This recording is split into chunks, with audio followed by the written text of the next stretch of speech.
introduction to one of my favorite people on earth, Mr. Stephen Oliver, who is with the Advisor Marketing Podcast. Now, Stephen is a true maverick, and I mean that in every sense of the word. Not only in our business, but I have to tell you, his clients universally love him, and they grow at rates that they wouldn't believe it's possible. Now, on this podcast, in each episode, Stephen is joined by various members of his team or special guests to share insider secrets to rapid growth and high net profits in your financial advisory practice. So I just want you to know you're in for a wild ride, new information, and a lot of exciting new future because of Stephen Oliver. Hey, we're coming live from our event here at the U.S. Naval Academy in Annapolis. Yeah. And by the way, what we're doing is our high-level members, most of whom have a pretty good sized staff, are here learning the highest level leadership at Annapolis. We have Captain Hung Kao is going to be with us, who's one of our team, and then we have several others. But we're doing a behind the scenes, the corporate tour of how it applies to development. But I said that because we're going to talk about live events and online virtual events. And it's become a staple in this industry is the staple is in, whichever list I'm on, but as you know, my neighborhood is a perfect target for advisors, right? Yep. And unfortunately, I fit in the age category nowadays. Yeah, that's right. As do you. We both do. But I'm getting solicitations all the time, right?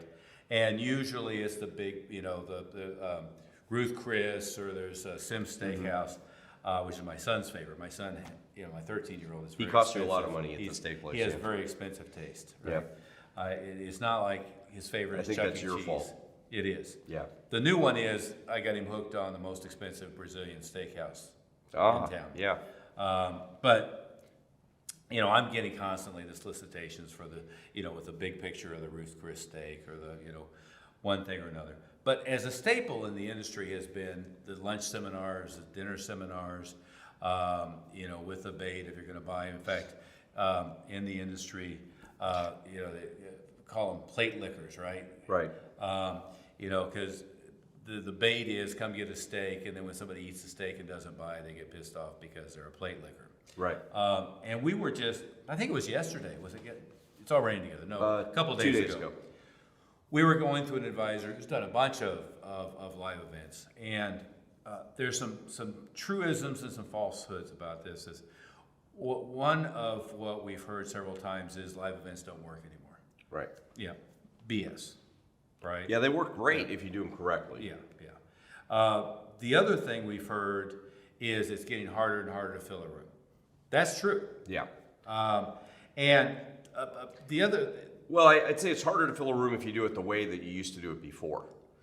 Yeah. Or you only use one method of media to fill a room. You think that sending a bunch of emails out is going to fill a room, or doing one batch of... Or just Facebook advertising. Yeah, exactly. Doing one batch of Facebook advertising to fill a room.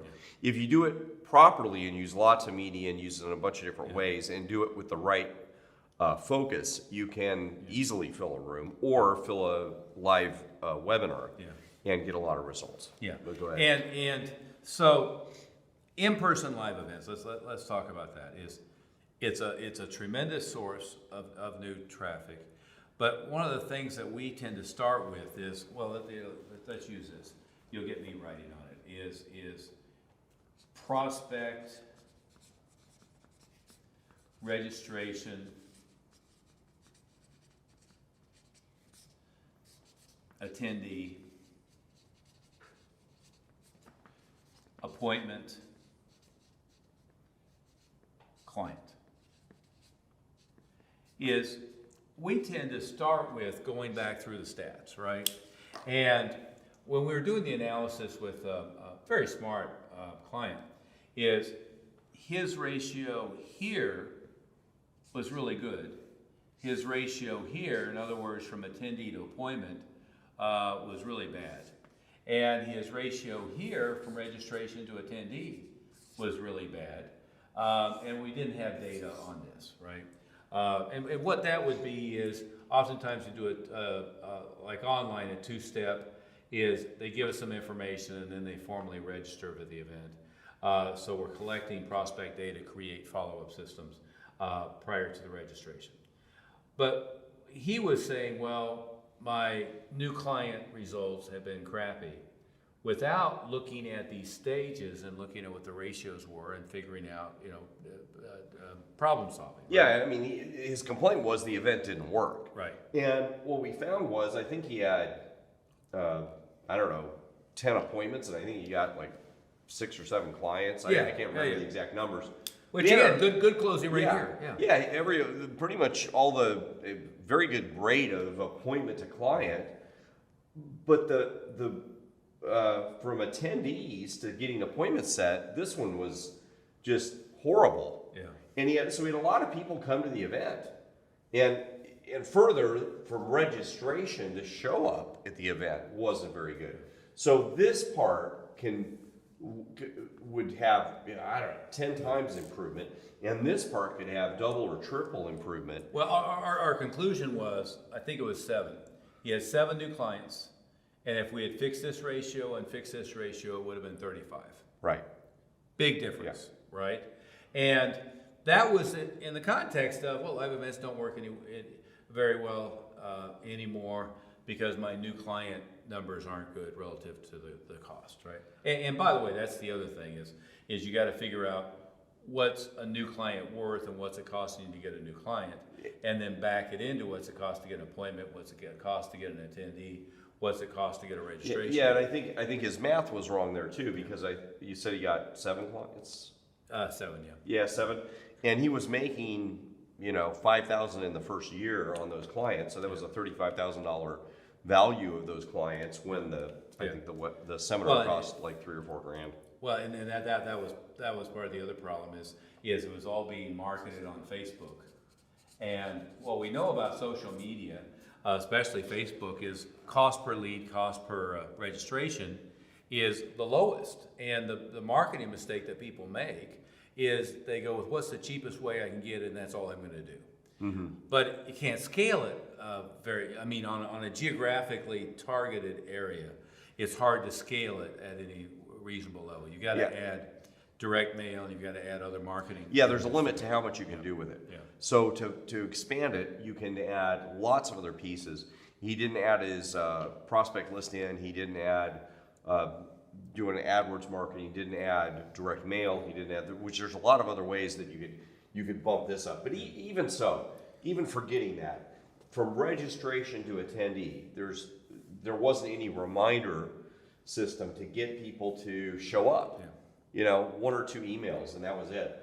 And then from attendee to appointment, the system so we're going to talk about this a little bit, but the system to get them to set an appointment was really anemic. It wasn't very strong. And so this one was huge, a big difference. So he should have done it 30 new clients. Yeah. And so let's break down each of these pieces, and we can start on each level. I tend to start with attendee to appointment ratio. And part of their conversation was... Well, and this one's really important because this is where most of you are probably not doing this right. Yeah. In fact, I don't think we've ever seen... We've talked to hundreds of advisors the last few months here, it seems like, and I don't know if we've ever seen anybody do this correctly. Oh, there was a couple. that did. You must have talked to them because I haven't. Okay. Yeah. Well, let's start with my rule of thumb. Is back here at registration is where I always try to get the appointment for the follow-up after attendance. Mm-hmm. Right? Now, what the objection to that will be is, well, they haven't heard my extremely elegant, engaging, and exciting live presentation, so how do they know if they want to talk to me or not? Well, number one, exciting, engaging, whatever is usually BS, right? Yeah. So, it's not like I went to see Tony Robbins and I was doing maybe you are as good as Tony Robbins, but maybe not. Yeah, maybe not. But even if you were, they might be ready right then after they register because they were interested in your work or your seminar or webinar. they might be ready at that time to set an appointment already. Well, and I'll do you one better, is you'll get people who register, who would schedule to attend and to make an appointment with you, who in fact don't attend, That's right. right? And now I've skipped the step of the live event, but I still have an appointment and I still have a client, right? And the last thing I want to do is say we do one a quarter, come to the one in 3 months. Yeah, that Right. would be even worse. Yeah, that would You be. want to make this, yeah, I want to make this sound like it's a once in a lifetime event. Yeah. And on the registration, again, depending upon how you do registration, most people default to online, right? And we can talk about that. But let's say I have a landing page where they're going to register for the event. One is what happens after they register with them. But I would like it to be, maybe I have a landing page that collects a little bit of information. So I've got a prospect even if they don't register for the event. And then I have get complete information. And now I mail them a ticket and I do a bunch of stuff. Yeah, so this would have like name, phone, and email. This would have their mailing Mailing address. address. And they might give you that because they get more stuff. They might get a package mailed to them to get them ready and prep for the webinar or seminar. Well, the workbook for the event. The workbook for copy the of event, your book, one right, thing. right. Or a gift package of something. But guess what? I could also have age. I could have assets available to invest. I could have current occupation, current income. Because one argument is I get a lot of unqualified people in the room. Well, I could be qualifying them at this stage. And frankly, if I get somebody who's clearly unqualified, I could put them on a different path rather than the path of spending money and time following up to get them to show up, right? So on the registration, but then my next step is to bring them to a page that suggests, and I tell them clearly, this is come to the group event and then we'll set up an individual meeting to go over your specific information individually and privately. Yeah, you get, and it's a Yeah. bonus. It's Yeah. it's an extra value they get for coming. But I'm gonna have them try to register them for the follow-up appointment right now, right? And I'll do that online as part of the landing page as a sequence. But then, guess what? They registered, and let's say they didn't do this, what are we gonna do? We're gonna build a sequence to, one, remind them, but two, get them to make an appointment. And if they did make the appointment, we're gonna have a sequence to remind them of the appointment and remind them of the attendance. And if they fill this information out, but haven't yet filled this information out, we're gonna do a follow-up to get them to come back and fill this information and get them to come back and set their And to appointment, register. right? So, but what And happens the is, reminders for attending Yeah. can also remind them gently to set an appointment during that time. Yeah. So there's lots of other opportunities for them to set an appointment. but going back to this is, see, death is, and how many times have we seen this? I get up, I do let's say I'm a great speaker, I'm Tony Robbins. In fact, the best I think I ever saw was Norm Schwarzkopf. He was fabulous. I've heard When him in talk charge, before. take He's really charge. good. Oh, Yep. yeah. But let's say I'm Tony Robbins. And I get up there and I give the most elaborate presentation in the world. And my close is, oh, by the way, if I said anything that you think would be interesting, go see Marge at the back desk and she'll set a time for us to meet personally. Well, here's what happens, is a lot of people in the room who are interested right now, they think to themselves, oh, I've got their information, I'll give them a call and schedule a time later. Or we've got to be, we told Bill we would meet them for dinner, we got to run, right? It's at the end, so they think it's yeah. the end, they leave. Yeah, exactly. And so if you don't already have an appointment, I always want to make sure I make an appointment on the way in the door, not waiting till it's done, right? Which again, I mean, it's, you'd rather have two people, right? You'd rather have somebody registering them and greeting them at the door, and then you're going to actually do the presentation. But, we'll actually, like if it's, we're in a hotel here in Annapolis, But if we were in a hotel, I'll put, tables across the door. They can't get in. It's just like going to a concert Yeah, it's their or a check-in. seminar. It's a check-in table. Yeah. So they check in for the registration. I check them off the list. Yeah, at the check-in, at that point on the way in, they're going to get asked to set the appointment. When are you going to come in to, or when are you going to set an appointment with you to? Yeah. For your follow-up consultation. Right. Free of charge. And by the way, you've got to have the person at the desk trained properly in the script and incentivized, because what they're going to say is, well, I got to go check with wife, husband, schedule. I've got to go look Check at my calendar. Yep. And we know that, 25, 30% versus 80, 85, 90% is, well, no, I understand. As you can imagine, Mr. Jones. Wazinski is going to be really, really busy next week. I have a few slots available.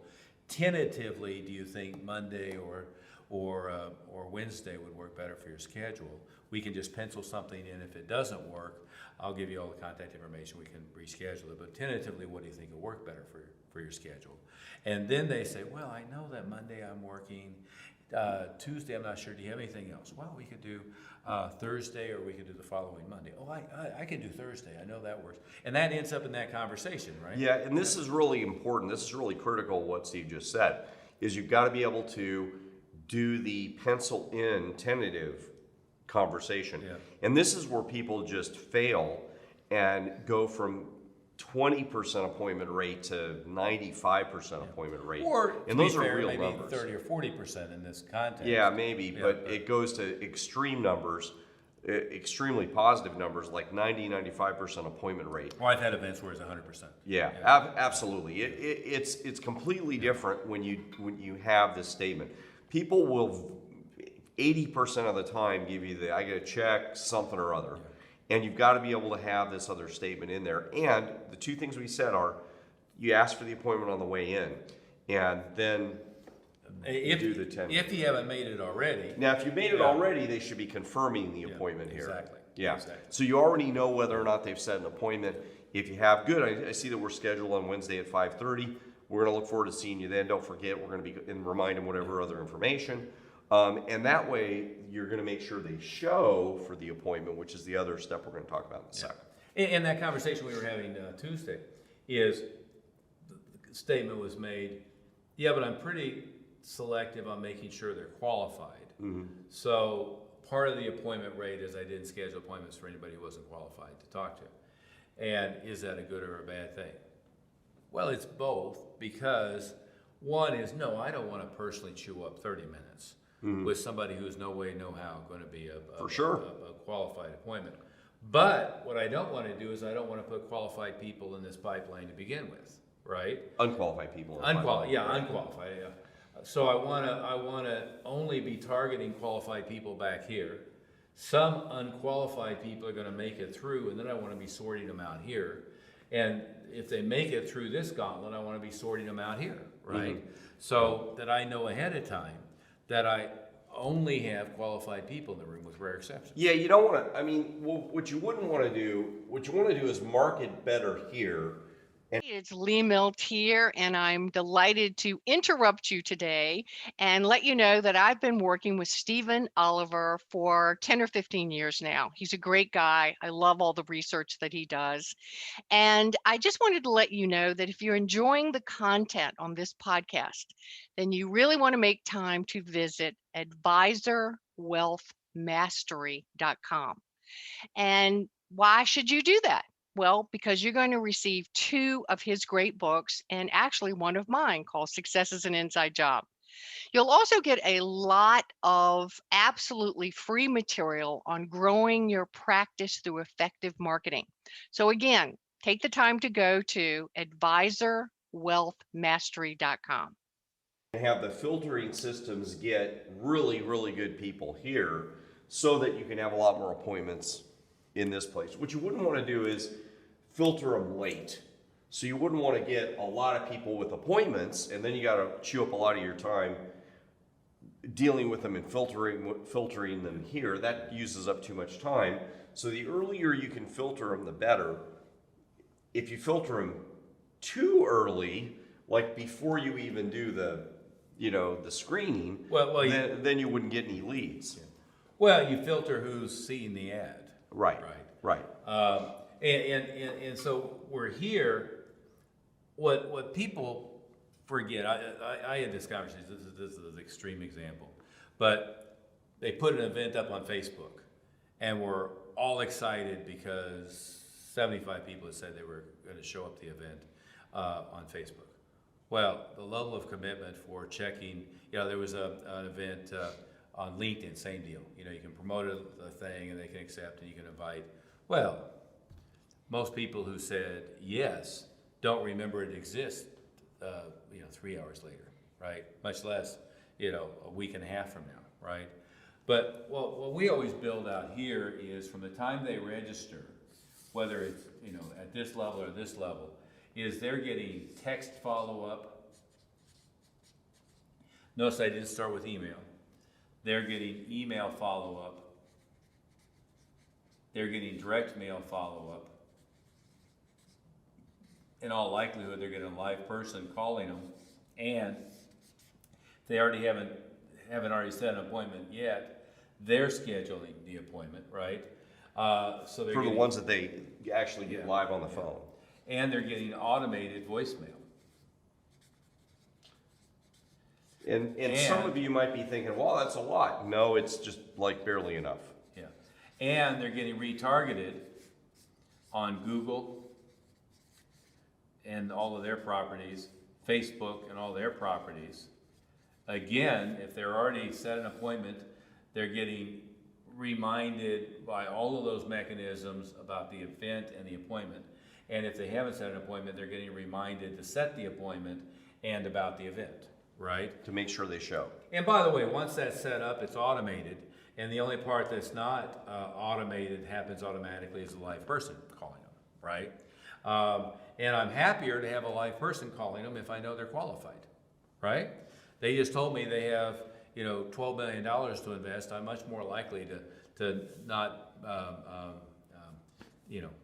be concerned about that. Yeah, you shouldn't mind making a phone call if they've got that much money to invest. Than if they work at Taco Bell and have 22 cents in the bank. Right. To give an extreme example. And those people that aren't qualified, if they go this path and maybe they get a free report, and maybe you don't remind them of attending, but maybe they show up anyway, that's fine. But Or someday they'll end up, they get the virtual. exactly, or the recording of it. Yeah. But they maybe one day they will have money, and maybe they will be able to invest more and be a good quality client. That's fine. They can still know you and know about you, and they'll get back into your circle later. But right now, this system helps filter them out. Yeah. And let's go back to here now and shift gears for a second. When you start the marketing, and first of all, a mistake is just doing social media to market it. Not that it doesn't work; it just doesn't work. It's not the only robustly thing you enough. should do. Yeah. But let's talk about bait. Is part of, I think, the problem is, and certainly my analysis of all of the steak dinner postcards and mailings and stuff that I get at my house, which they're doing a lot of mailing, but they're so bad at copy and so limited in their resources to present what it is that they're doing, is they resort to a $50 steak dinner as the hook to get me to come in, right? And I have two arguments with that. One is, like in my case, I don't really want to talk to people. I don't really want to show up at an event unless it's something I'm interested in. Now, I show up to lots of webinars and stuff, but it's because I'm interested enough in the topic, right? And I'm going to learn something. But I'm an outlier, as are you, but we know our time is worth $1,000, $1,500, $2,000 an hour. So I'll buy my own damn steak, but I'm only showing up if it's something I really want to learn about, right? And that I'm really enticed about. And most of what I see only barely touches the surface of what the topic is. And it's all about the steak or the Italian dinner or whatever. Again, Sims is on a great steakhouse, but, we go there and have fun with my son, but I don't need to come and listen to a pitch for an hour, Yeah, it's like going. It's like I want to focus on the bait's wrong, and the bait's for one thing, and you're trying to shift me to something else. Yeah, and what? And I think they're improperly using the law of reciprocity. I think the argument would be like from the book Influence. There's a law of reciprocity. If I give you something, you'd be willing to give me something back. Yeah. It's kind of an improper use of that because it's not. It's like too much bait. Yeah. That's the wrong kind of bait for what we're trying to accomplish. Yeah, and by the way, not that that doesn't work, and not that it hasn't worked, and not that it doesn't still work. It's just that when I hear somebody complaining about, I got too many unqualified people, and I got too many people who weren't really interested in, what it was we were doing, and I got some retirees with no money. What was it? I lived near a military base, and I got a master sergeant didn't have 2 pennies to rub together that just wanted a free steak dinner. Well, okay. Well, it kind of makes sense if that's the bait. Yeah. If you're putting the wrong kind of bait out that doesn't really have any connection with what Yeah. you're selling, then it would make sense that these percentages would be low downstream because it wasn't really any, they came for one thing and you're trying to do something else with them. and depending upon who you're trying to get. I mean, if you're trying to get somebody who has 10 million to manage, well, in most cases, unless it's the recent inheritance, they've got more going on in their life. They don't need a free steak dinner. Yeah. They buy one, their own damn steak dinner. One, they don't need it. And two, they don't want it. I mean, well, we have a friend who teaches dentists, how to not have to practice anymore. And he has a threshold that he won't, beyond which he won't deal with. But he has a level where they pay him $80,000 a year for the privilege of not having to show up for anything. I mean, literally, it's, you don't have to show up for meetings, and you don't have to show up for this stuff. We'll just, here's where you transfer the money, we'll take care of it for you. Now, he's doing real estate, curated investments. But it's the same principle, right? Is for me, if option one is I got to show up for 2 hours, and it's $500. Option two is it's $2,500, but I don't have to show up, and I'm going to get all the same benefits. I'll take the $2,500 I don't have to show up, right? But all the way along here is think about one, the copy and how you're enticing them, what the bait is, right? And if the bait was directly related to solving their problem, right? Option A is you're going to get a free copy of my book. You're going to get 3 reports about this area, but you've developed the ad copy at a high enough level that, again, to steal from John E. Kennedy, a famous copywriter, from years back, but he said you've got to get inside the conversation already going on in their mind. Right? Yeah, already going on their mind, like they're thinking about what's going on with them. It wasn't a steak dinner. Yeah, I don't open the mail and say, I wish somebody give me a free steak. Right. But it might be, oh my God, I pay enough freaking taxes. What's going to happen with the new tax plan? Or I need my kid to go to college. Yeah. Or I need to pay for my kid going to college. Yeah. I'm really worried about that. Yeah, it's depending upon who you're targeting, right? So you've got to get in the conversation that's already going on in their mind, and said a different way, I think this is the way Dan Kennedy would say it, is I want to be like I was eavesdropping on the conversation that they were having at the kitchen table, late at night. Right.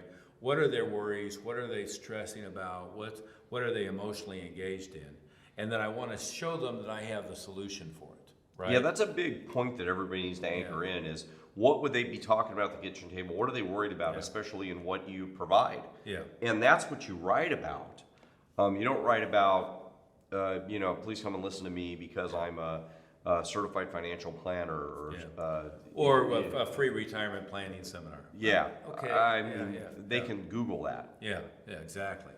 And we need to talk later. We'll do another segment on online versions of events, but because they can work just as well as in person. Yeah. But and you have to decide how geographically centric you want to be, right? I mean, we've done it where we go do one in Dallas, Houston, LA, San Francisco, Toronto, Where else did we do? I mean, fuck, We've done everywhere. Vancouver, Yeah. we've done California, yeah, we've Chicago. done a bunch of places in California. But I mean, you could do all over North America or all over the U.S. where they show up in person. But you can also do it sitting in your office now and doing it virtually. The thing to keep in mind, and we haven't talked much about marketing. I've touched upon it.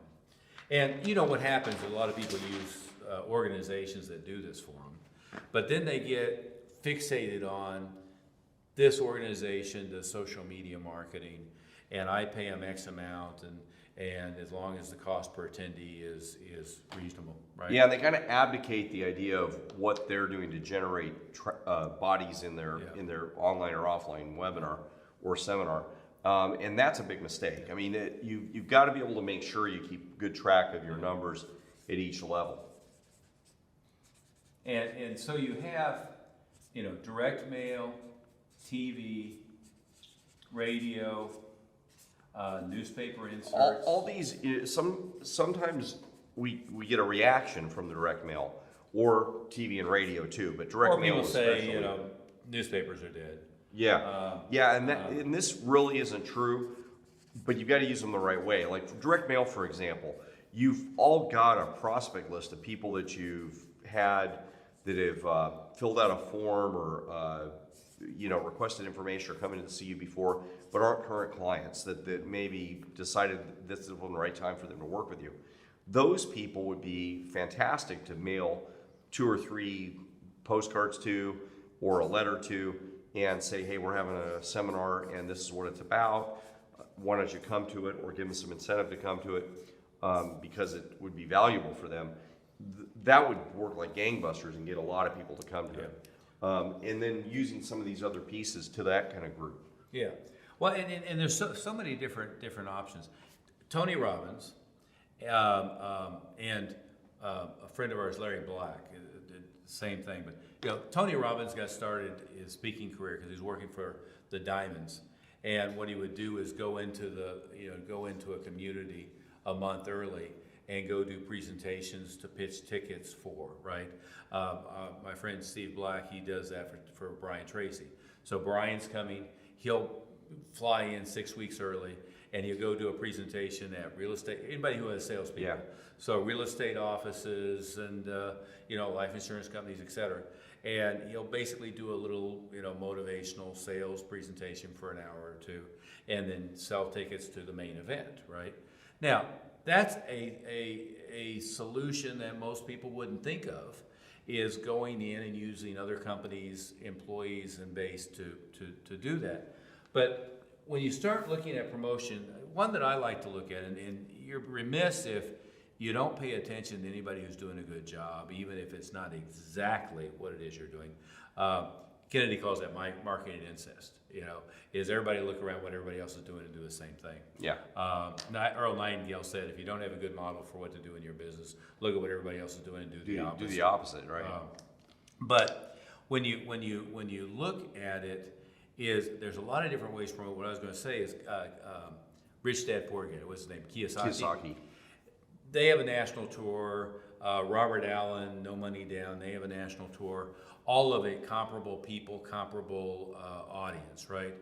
But they'll do, go on TV to promote it, run TV ads, run Valpak.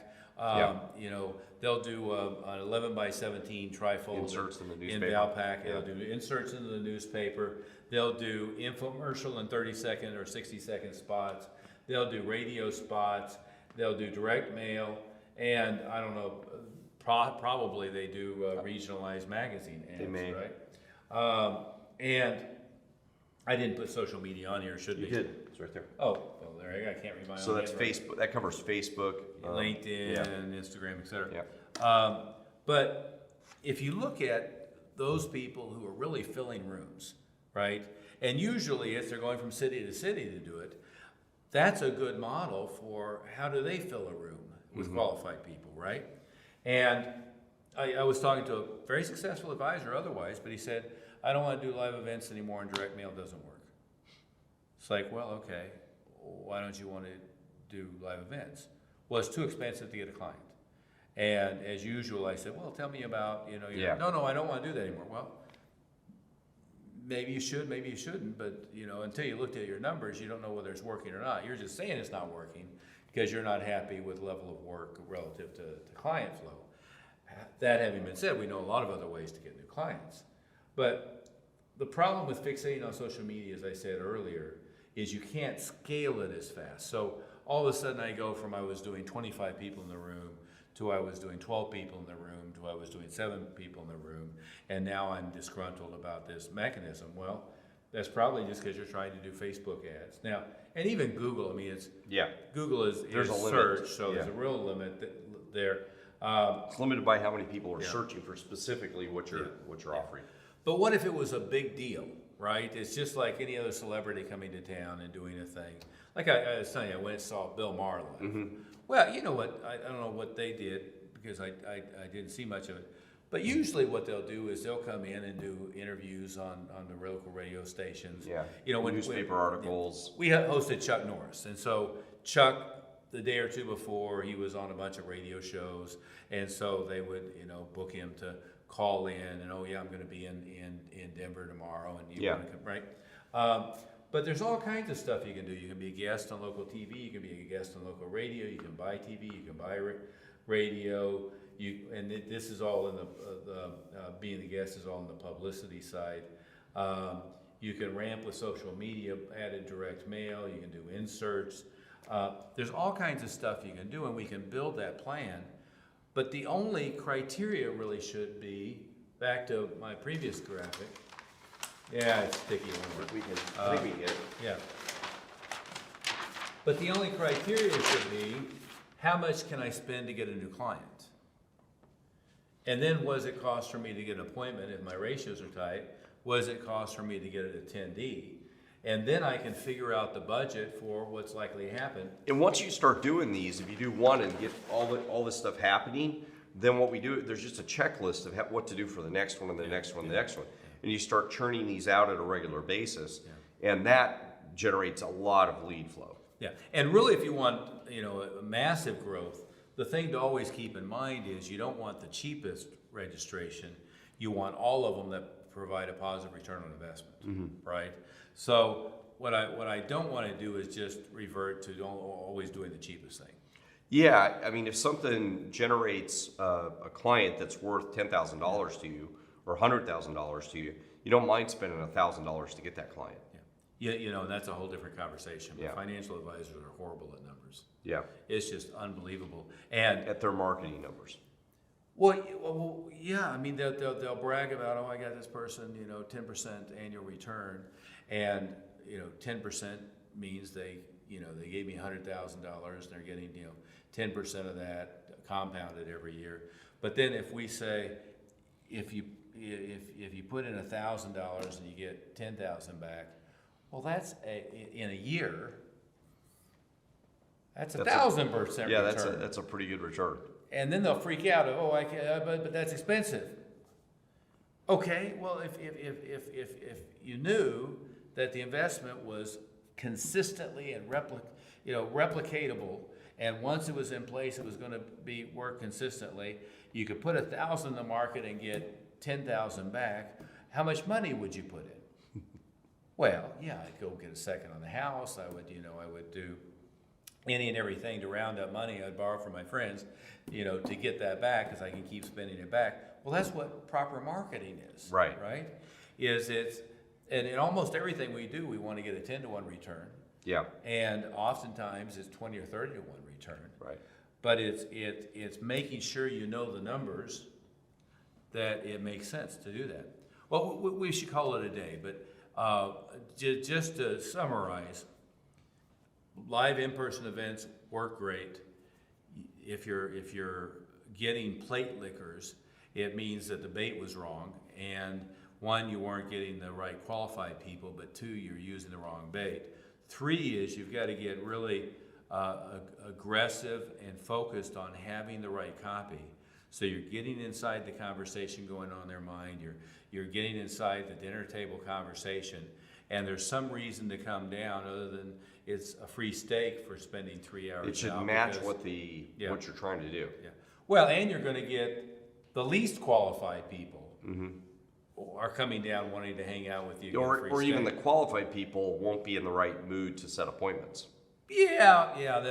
You've started the relationship a little backwards.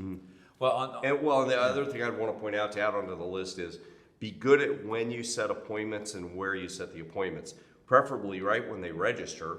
Next would be at the beginning of the seminar, and then again try to set the appointment at other spots along the way. Well, it can't be just wait till the end of the whole thing and then throw it up in the air. And by the way, depending upon what the promotional cycle is, we've had a lot of people who came in for their personal appointment before the live event happened. Yeah, sure. Right? There's no reason the appointment can't yeah. be right. You might be marketing this thing a month ahead of time. They could set the appointment and do the appointment right then. It can be well before the live event. I don't need to wait 2 months. Yeah. They don't need to wait. So the appointment can be set way early, and that means, you'll get, instead of getting, in our one example here, he easily could have gotten 35 clients instead of 7. So what's that? A 600% better results than what he could have gotten just by cleaning up some of these pieces. Yeah. And that's absolutely reasonable and doable. So there's a lot of things to do that really don't require hardly any extra work. And that wasn't even marketing it better. Yeah. On that note, we'll call it a day, and we'll talk in a different segment about online. Yeah, we'll see you next time.